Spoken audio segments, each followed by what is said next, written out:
The cabin of Flight 416 hummed with the dull, constant noise of altitude, a sound so familiar it faded into the background for most passengers.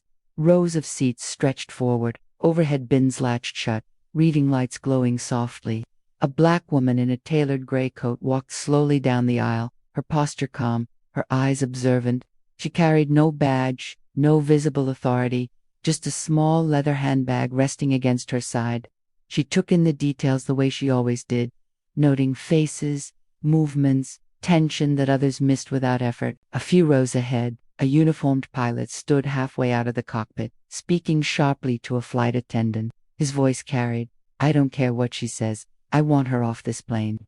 The attendant looked uncomfortable, glancing past him toward the woman approaching. When their eyes met, the pilot's jaw tightened. "You," he said, stepping fully into the aisle. "Stop right there." Passengers turned, curiosity sparking. Phones lifted slightly. "Ready." The woman stopped, expression steady. "Is there a problem?" she asked, her voice low, controlled. "Yes, there is," the pilot snapped. He was seen entering the restricted area near the cockpit earlier. "That's a serious violation." "I did no such thing," she replied evenly. "I was directed forward by a flight attendant." The pilot laughed, short and dismissive. "Don't play games. I've been flying longer than you've probably been alive. I know what suspicious behavior looks like." A murmur rippled through the cabin. The woman inhaled slowly, centering herself. "I suggest you lower your voice." "Oh, he shot back. "You think you can tell me what to do up here?" He leaned closer, looming. "Get out of your seat and leave this aircraft now, or I'll call security the moment we land." She met his gaze without flinching. "You can call whoever you like." That confidence seemed to enrage him. "Unbelievable," he said loudly, turning to the passengers. "This is exactly the entitlement I'm talking about." The flight attendant stepped between them. "So maybe we should stay out of this." The pilot balked. "This is my cockpit." The woman's eyes flicked briefly to the attendant, then back to the pilot. "Your cockpit does not give you the right to harass passengers." Harassi scoffed. "I'm protecting this flight." A man across the aisle whispered to his partner, "She doesn't look dangerous." Another passenger shook her head, uneasy. The pilot reached for the intercom, finger hovering dramatically. "Last chance. Either you walk off voluntarily, or I make sure you're escorted off in handcuffs." The woman finally sighed, a sound filled with tired patience. "If you insist on escalating this, that's your decision." "Oh, I insist," he said, pressing the button. "Captain Miller requesting law enforcement upon landing." Uncooperative passenger. Gasps spread. The woman nodded once, as if something had been confirmed internally. She took her seat calmly, fastening her belt. "Very well." The remainder of the flight passed in strained silence. The pilot avoided looking at her, his anger simmering. Passengers whispered, some sympathetic, others uncertain. When the plane landed, applause broke out briefly, then died as two uniformed airport police officers boarded. "Where is the passenger?" one officer asked. The pilot pointed immediately. "She's the problem." The officers approached her. "ROA. Ma'am, we need you to come with us." She stood smoothly. Of course, as she stepped into the aisle, she opened her handbag and removed a slim wallet. "Before we go, you may want to see this." The officers paused. She flipped it open, revealing an official badge and identification. The color drained from the pilot's face as recognition dawned. One officer's posture changed instantly. "Chief," he said quietly. "Yes," she replied. "Chief of police." The cabin went silent, the kind of silence that presses on ears. Phones were now fully raised, recording openly. The pilot stumbled forward. "That's not. There must be some mistake." She turned to him slowly. "Is there, Captain?"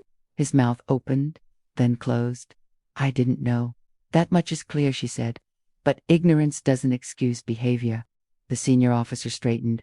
"Chief, do you wish to file a complaint?" She considered the pilot, whose earlier bravado had collapsed into panic. "I do more than wish," she said. "I intend to." The pilot began talking rapidly. "I was following protocol." She raised concerns. "Anyone could claim to be." "Enough," she said sharply, authority cutting through the air. "You made assumptions. You abused your position, and you did it publicly." Passengers murmured approval now, the shift palpable. The flight attendant watched with wide eyes as the officers turned toward the pilot instead. "Sir, we need you to come with us as well." "What?" he protested. "I'm the captain. And you're also a civilian." "Once that door opened," the officer replied. The woman stepped aside, giving them space. As the pilot was escorted forward, she addressed the cabin. "I apologize for the disturbance you experienced. No one should feel unsafe or disrespected while traveling." A wave of claps followed, louder this time. Some passengers stood, others wiped tears. The pilot shot her a desperate look. "Please," he whispered as he passed. "I didn't mean." She met his eyes one last time. Intent doesn't erase impact. Outside the aircraft, cameras flashed. News spread quickly. By evening, the video was everywhere, headlines dissecting every second. The airline released statements. The pilot was suspended pending investigation. Policies were questioned. Conversations ignited. Later that night, the chief sat alone in her office, the city lights glowing beyond the window. She loosened her coat, exhaustion settling into her bones. Her phone buzzed constantly with messages of support, anger, gratitude. She thought back to the IL, the accusations, the familiar burn of being judged before being known. She had carried that weight for years, through academies, promotions, meetings where she was underestimated.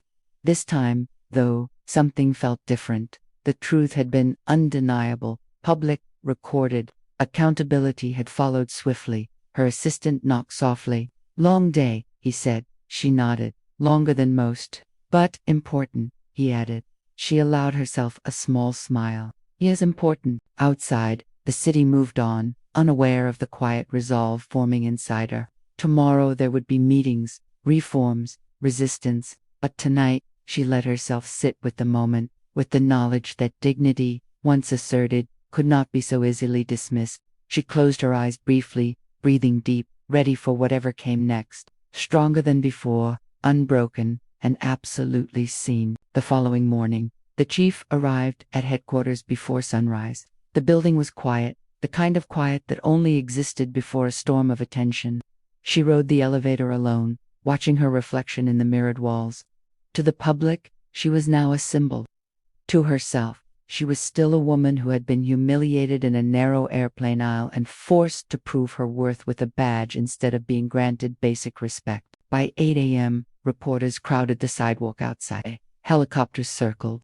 Inside, senior staff gathered in the conference room, tension visible in every stiff posture and lowered voice. Screens displayed paused footage from the flight, frozen on the moment the pilot pointed accusingly down the aisle. "This is bigger than the pilot," her deputy said carefully. "People are talking about power, race, authority, about who gets believed."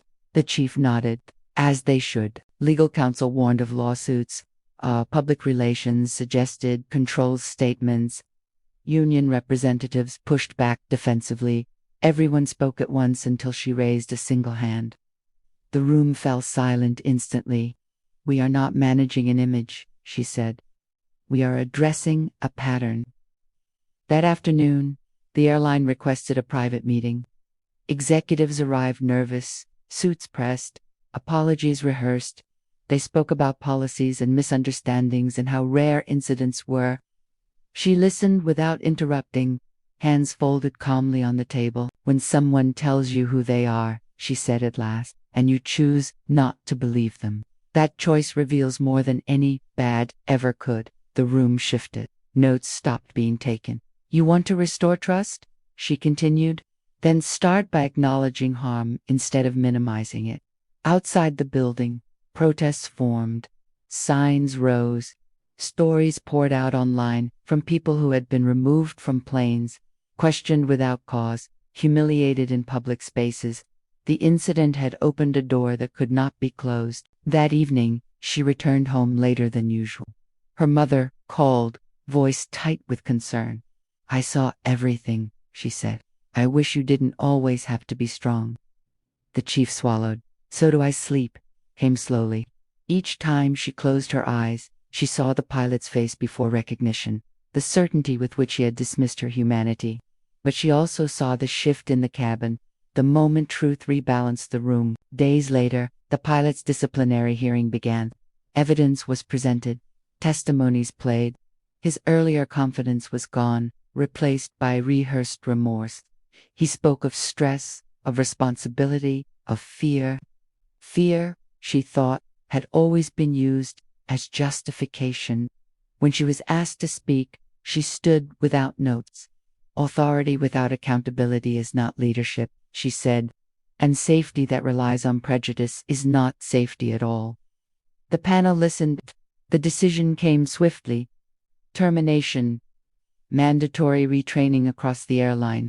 Policy reform announced publicly. The reaction was immediate. Supporters celebrated. Critics accused her of overreach. She accepted both with the same calm resolve. Progress had never been comfortable. Weeks passed. Invitations arrived from universities, conferences, international agencies. She declined most. Change, she believed, happened closest to the ground. One afternoon, she boarded another flight. Same narrow aisle, same recycled air. This time, no one stopped her. No one questioned her presence. She took her seat and watched the cabin fill. A young black girl across the aisle stared at her, curious. When their eyes met, the chief smiled gently.